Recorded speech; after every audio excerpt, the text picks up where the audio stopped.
नमस्कार मित्रांनो. माझं नाव आहे दीपक. माझं वय साधारणतः 21-22च्या आसपास आहे. आज मी तुम्हाला माझ्याच आयुष्यातला एक प्रसंग सांगणार आहे. या प्रसंगाला घडून साधारणतः 1 वर्ष झालं असेल.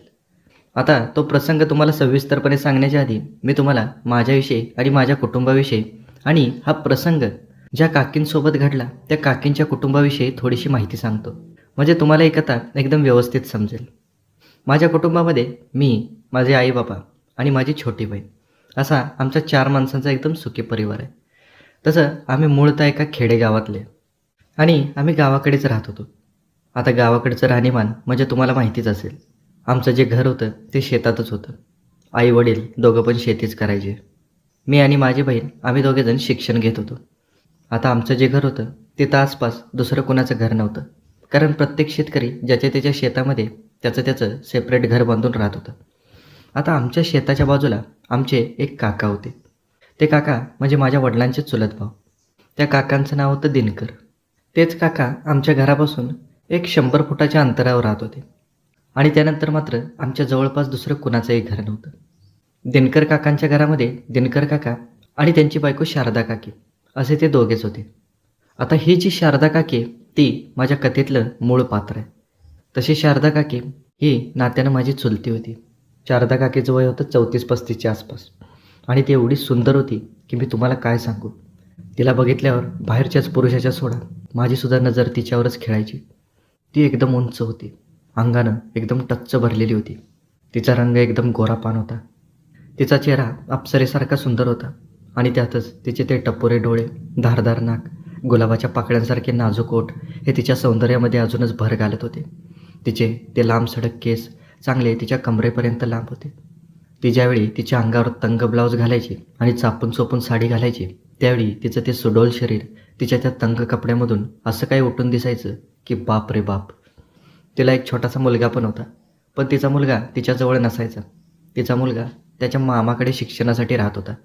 त्यामुळे दिनकर काकांच्या घरामध्ये दिनकर काका आणि शारदा काकी हे दोघेच असायचे. दिनकर काका तालुक्याच्या ठिकाणी एका छोट्या बँकेमध्ये काम करत होते. शारदा काकी निवांत घरीच असायची. त्यांचं जे शेत होतं ते आम्हीच करत होतो. त्यामुळं आमच्या 2 घरातलं रिलेशन एकदम चांगलं होतं. कधी आम्हाला काही कमी जास्त पडलं तर दिनकर काका आम्हाला मदत करायचे आणि कधी त्यांना कोणत्या गोष्टीची गरज पडली तर आम्ही त्यांच्या मदतीला धावून जायचो. आणि आपसुकच या सगळ्या गोष्टींमुळं आमचं एकमेकांच्या घरी येणं जाणं होतं. पण आता 1 वर्षापूर्वी एक अशी घटना घडली आणि माझं सगळं आयुष्यच बदलून गेलं. माझ्या हातून एक नको ती चूक घडली. 1 वर्षापूर्वीची गोष्ट आहे. तो दिवस मला अजून पण चांगला आठवतो. त्या दिवशी मला कॉलेजला सुट्टी होती. मी निवांत माझ्या घरामध्ये बसलेलो होतो. सकाळची 9-9:30ची वेळ होती. बाबा शेतात गेलेले होते आणि आई घरामध्ये स्वयंपाक करत होती आणि त्यावेळी शारदा काकी आमच्या घरी आली. ती पुन्हा किचनमध्ये गेली आणि आईसोबत गप्पा मारत बसली. आता काकी आल्यामुळं मी पण गप्पा मारण्यासाठी किचनमध्ये गेलो आणि आम्ही तिघेजण गप्पा मारायला लागलो. काकीमध्ये आणि माझ्यामध्ये खूपच मनमोकळेपणाचं वातावरण होतं. त्यामुळं आम्ही सहसा असेच मनमोकळ्यापणाने गप्पा मारत बसायचो. आता त्यावेळी काकीनं सहज बोलता बोलता मला आणि माझ्या आईला सांगितलं की माझे काका म्हणजे तिचे मिस्टर दिनकरराव हे 1 आठवड्याभरासाठी बँकेच्या ट्रेनिंगसाठी कुठंतरी बाहेरगावी गेलेत आणि आता ते 1 आठवडाभर घरी येणार नाहीत आणि त्यामुळं काकींना घरात एकटीला खूपच बोर होत होतं. म्हणून ती आमच्या घरी गप्पा मारायला आलेली होती. आणि त्यानंतर काकी मला उद्देशून म्हणाली, अरे मला रात्री एकटीला घरी झोपायला खूपच भीती वाटेल. तू काका येईपर्यंत माझ्या सोबतीला रात्री माझ्या घरी झोपायला येशील का? तसं मी थोडासा विचार करायला लागलो त्यावेळी माझी आई मला समजावत म्हणाली, अरे दीपक विचार कशाला करतोय, जा ना काकीसोबत, काकी पण एकटी आहे तिकडे. तसं मी काकींना ठीक आहे म्हणून सांगितलं. थोड्या वेळानं काकी पुन्हा घरी निघून गेली. खरं तर पहिल्यांदा मला काकीच्या घरी झोपायला जायची अजिबात इच्छा नव्हती. कारण मला माझं घर सोडून बाहेर कुठं झोपच येत नव्हती. पण आता काकीनं बोलावलं आहे म्हटल्यानंतर मला जावंच लागणार होतं. कसा तरी तो दिवस गेला आणि रात्र झाली. 8:30-9 वाजता आमची जेवणं वगैरे झाली आणि त्यानंतर मी 9 वाजता माझ्या घरातून बाहेर पडलो. काकींच्या घरी जायला मला एक 5च मिनटं लागायची. काकी खूपच घाबरट असल्यामुळं ती मी यायच्या आधीच घराचा दरवाजा लावून बसलेली होती. मी जसा घराचा दरवाजा वाजवला तसं काकीनं दरवाजा उघडला आणि मला बघून तिला आनंद झाला.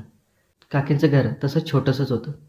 बाहेर एक हॉल वजा खोली होती आणि एका बाजूला एक छोटंसं किचन होतं आणि आतल्या बाजूला एक छोटीशी बेडरूम होती आणि तो जो बाहेरचा हॉल होता त्याच ठिकाणी एका बाजूला एक छोटीशी छाती एवढ्या उंचीची भिंत मारलेली होती आणि तेच ते बाथरूम म्हणून वापरायचे.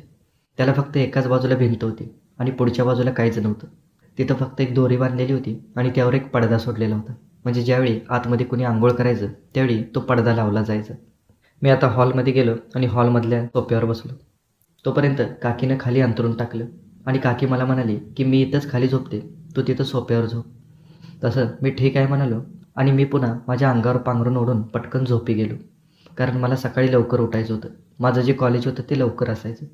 आणि आता अंग टाकल्या टाकल्या एक 5च मिनिटात माझा डोळा लागला आणि नेहमीप्रमाणे मला सकाळी 5:30 वाजता जाग आली. आणि मी ज्यावेळी सोफ्यावर उठून बसलो त्यावेळी मी बघितलं की काकींच्या अंथरुणामध्ये कुणीच नव्हतं. म्हणजे ती उठलेली होती, पण ती मला घरात कुठेच दिसत नव्हती. मी घराचा दरवाजा बघितला तर तो पण अजून आतमधून लॉकच होता. म्हणजे काकी घरामध्येच होती. मी आता डोळे चोळत उठलो आणि तसाच सोफ्यावर बसलो. तेवढ्यात मला काकीच्या हॉलमधल्या कोपऱ्याला जे बाथरूम होतं तिथून पाण्याचा आवाज यायला लागला. तसं माझ्या लक्षात आलं की काकी कदाचित आंघोळ करत असेल.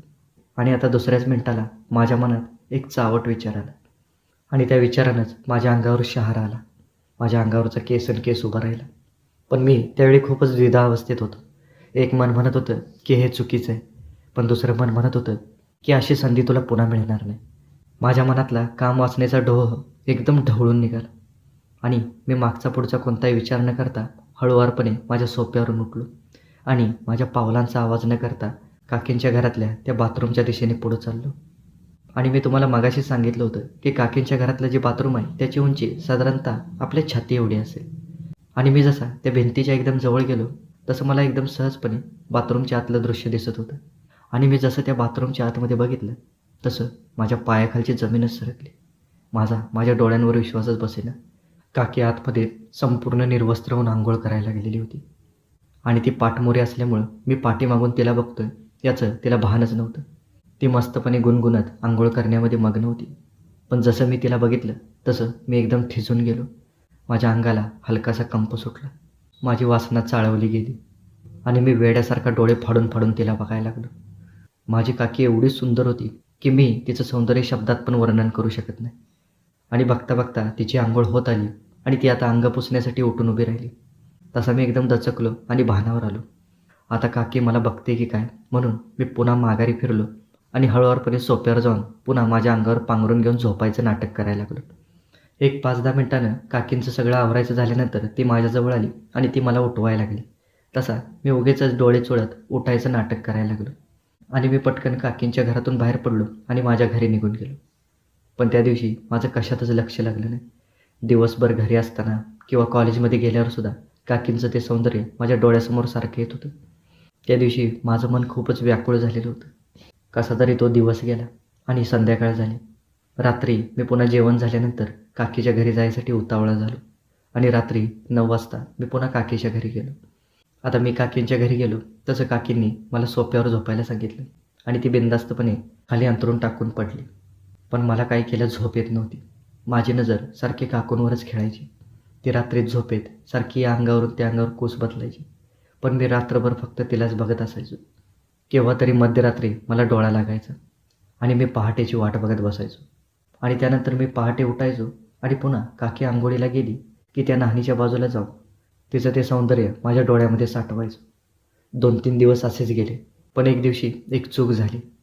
त्या दिवशी काय झालं ते मी तुम्हाला सांगतो. आता त्या दिवशी पण पहाटे काकी तिच्या बाथरूममध्ये आंघोळ करत होती. गेल्या 2-3 दिवसाप्रमाणे मी बाथरूमच्या बाजूला उभा राहून तिचं सौंदर्य बघत होतो. पण त्यावेळी अचानक मला शिंक आली आणि जसा मी शिंकलो तसं काकी एकदम दचकली आणि तिनं झटकन मागं वळून बघितलं तसं तिला दिसलं की तिच्या बाथरूमच्या पाठीमागं उभं राहून मी तिला बघत होतो. तिनं पटकन बाथरूमच्या भिंतीवर ठेवलेली साडी तिच्या अंगावर लपेटली. तसा मात्र मी खूपच घाबरलो, कारण त्या दिवशी माझी चोरी पकडली गेली होती. त्यानंतर मी काही न बोलता काकींच्या घराचा दरवाजा उघडून पटकन माझ्या घराकडे पळत गेलो. पण घरी गेल्यावर मला खूपच भीती वाटायला लागलेली होती, कारण मी जे काय करत होतो ते काकींनी त्या दिवशी पकडलं होतं. आणि मला आता भीती वाटायला लागलेली होती की काकी जर माझ्या घरी आली आणि माझ्या आईबाबांना या सगळ्या गोष्टी सांगितल्या तर माझं काही खरं नाही. मी पटकन आवरून कॉलेजला निघून गेलो आणि दुपारी 1 वाजता मी कॉलेजवरून घरी परत आलो आणि साधारणतः 2-2:30 वाजता शारदा काकी माझ्या घरी आली. तसं मात्र मी खूपच घाबरलो. मी तिच्या नजरेला सुद्धा नजर मिळवत नव्हतो आणि मी घराच्या हॉलमध्ये एकटाच बसलेलो होतो. काकी आता आईसोबत किचनमध्ये बोलत बसली. थोड्या वेळानं काकी हॉलमध्ये माझ्याजवळ आली आणि माझ्या बाजूला बसली आणि माझ्याशी एकदम नॉर्मलपणे बोलायचा प्रयत्न करायला लागली. तिनं सकाळचा कोणताच विषय काढला नाही आणि थोडा वेळ गप्पा मारल्यानंतर ती मला जाताना एवढंच म्हणाली की दीपक, संध्याकाळी पण झोपायला ये. तसं मी फक्त मानेनेच होकार दिला आणि त्यानंतर काकी निघून गेली. तसं माझा जीव भांड्यात पडला. आता बघता बघता रात्र झाली. रात्रीचं जेवण झाल्यानंतर मी पुन्हा काकींच्या घरी गेलो. मी जसा दरवाजा वाजवला तसं काकींनी दरवाजा उघडला. पण त्या दिवशी काकी थोडीशी वेगळ्याच मूडमध्ये दिसत होती. रोज ती साडीवर असायची, पण त्या दिवशी तिने एक गाऊन घातलेला होता. तो एकदम फॅन्सी गाऊन होता आणि त्या गाऊनमधून ती खूपच सुंदर दिसत होती. आता मी जसा आतमध्ये गेलो तशी माझी नजर सारखी काकींवरच फिरत होती आणि ती गोष्ट काकींच्या पण लक्षात आली आणि काकी मला खोचकपणे विचारायला लागली, काय रे दीपक, एवढं काय बघतोयस मला? तसं मी थोडासा चाच पडलो आणि मी काकींना म्हणालो, काही नाही काकी, ते आज तुम्ही गाऊन घातला होता आणि एरवी तुम्ही साडीवरच असता ना, म्हणून थोडंसं. तसं काकी हळू आवाजात मला म्हणाली, पण तू काय बघायचं बाकी ठेवलेस आता? तसं मी मान खाली घातली आणि मी गुपचूप बसलो. त्यानंतर काकीनं गुणगुणत तिचं अंथरूण खाली टाकलं आणि ती तिच्या अंथरुणावर पडली. मी पण आता सोफ्यावर पडलो, पण मला झोप लागत नव्हती.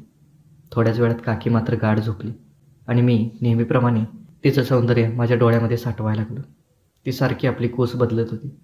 केव्हा तरी रात्री उशिरा मला झोप लागली आणि त्यानंतर मला मध्यरात्री अचानक जाग आली, कारण मला अचानक कोणाचा तरी स्पर्श जाणवला. तसं मी एकदम दचकून उठलो आणि मी बाजूला बघतोय तर काकी माझ्या सोफ्यावर येऊन बसलेली होती. तसं मी एकदम चाचपडत उठलो आणि मी काकींना विचारायला लागलो, काकी काय झालं? तसं ती माझ्याजवळ आली आणि तिनं तिचे दोन्ही गुबगुबीत हात माझ्या मानेभोवती टाकले आणि ती मला जवळ ओढायला लागली. तसं मी खूपच घाबरलो आणि मी काकींना म्हणालो, काकी काय करायला लागलाय तुम्ही? तसं काकी म्हणाली, का? आत्ता काय होतंय? रोज सकाळी बाथरूममध्ये मला चोरून बघतोस, ते कसं तुला चालतंय? त्यावेळी मी कधी तुला काही बोलले का? तसं मला काय बोलावं तेच कळेना. काकी आता माझ्याजवळ आली आणि तिनं मला घट्ट मिठी मारली आणि मी एखाद्या लोण्याच्या गोळ्यासारखा वितळायला लागलो. काकी आता माझ्या कानाजवळ आली आणि मला हळू आवाजात सांगायला लागली, दीपक, खरं तर आपल्या दोघांमध्ये एका चुलतीचं आणि पुतण्याचं नातं आहे. तुझ्याबद्दल माझ्या मनात कधीच तसा वाईट विचार नव्हता. पण तुला खरं सांगते, तुझे काका आता मला पूर्णपणे तृप्त करत नाहीत. त्यामुळं आता कितीतरी दिवसामध्ये मला ते सुख कधीच मिळालं नाही. पण काल ज्यावेळी तू मला बघत होतास त्यावेळी तुझ्या फक्त नजरेनंच माझ्या मनामध्ये त्या सुखाची लालसा पुन्हा जागृत झालेली आहे. दीपक, माझी इच्छा पूर्ण कर, असं म्हणून काकी माझ्याजवळ आली आणि ती माझ्या मानेवर आणि गालावर चुंबनाचा वर्षाव करायला लागली. मी काकींना समजावायचा प्रयत्न करत होतो, पण तिच्या त्या स्पर्शानं थोड्याच वेळात मी पण वितळून गेलो आणि त्यानंतर मी कोणताच विचार करायच्या मनस्थितीत राहिलो नाही. मी पण काकीला घट्ट मिठी मारली आणि आम्ही कितीतर वेळ एकमेकांच्या ओठांचं चुंबन करायला लागलो आणि आता त्या स्पर्शानं आणि त्या चुंबनानं आमच्या दोघांची कामवासना एवढी वाढली की आम्ही दोघांनी आवेगाने एकमेकांना पूर्णपणे निर्वस्त्र करून टाकलं आणि मी एखाद्या पिसाळलेल्या प्राण्यासारखा काकींच्या शरीरावर तुटून पडलो. आणि त्या दिवशी पहिल्यांदाच मी काकींसोबत शारीरिक संबंध प्रस्थापित केले. पण माझं मन काही केल्यास शांत होत नव्हतं. काकींची पण अवस्था तीच होती. त्या रात्री आम्ही एकमेकांना कसलंच सोडलं नाही. आम्ही कितीतर वेळ एकमेकांच्या मिठीतच होतो आणि त्या रात्री आम्ही एकमेकांसोबत किती वेळा शारीरिक संबंध ठेवले ते मला पण आठवत नाही. पहाटे केव्हा तरी आम्ही दोघेजण थकलो आणि पुन्हा झोपलो. पण सकाळी ज्यावेळी मी उठलो त्यावेळी मला काहीतरी चुकल्यासारखं वाटलं. त्यामुळं मी पटकन काकीच्या घरातून बाहेर पडलो. त्या दिवशी माझं कॉलेजमध्ये मनच लागलं नाही.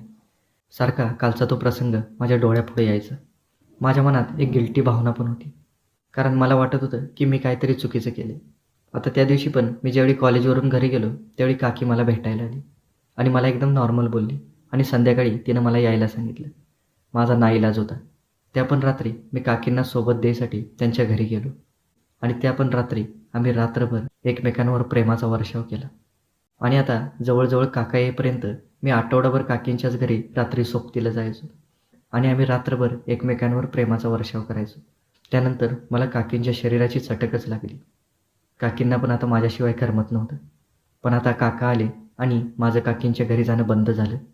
त्यावेळी काकी आणि मी आम्ही बाहेरच कुठेतरी शेतात भेटायचो आणि शेतामध्येच एकमेकांना तृप्त करायचो, एकमेकांना प्रेम द्यायचो.